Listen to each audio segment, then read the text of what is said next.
ఇక ఈ అదానీ గురించి ఢిల్లీ కాంగ్రెస్ ఒకటి, గల్లీ కాంగ్రెస్ ఒకటి. ఢిల్లీ కాంగ్రెస్ ఏమంటుండు, రాహుల్ గాంధీ అదానీని అరెస్ట్ చేయాలి అంటుండు. మరి అదానీ దగ్గర 100 కోట్లు తెచ్చుకున్న రేవంత్ రెడ్డిని ఏం చేయాలనో కూడా రాహుల్ గాంధీ చెప్పాలి. ఇప్పుడు ఇలా అమెరికాలో అదానీ మీద కేసు పెట్టిండు, ఆయనను అరెస్ట్ చేయాలంటున్నారు.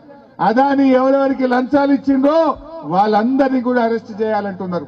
మరి అదానీ ఇలా రేవంత్ రెడ్డి కూడా లోపలికి వెళ్ళి వేరే ఇచ్చిండు, బయటకు వెళ్ళి వేరే ఇచ్చిండు.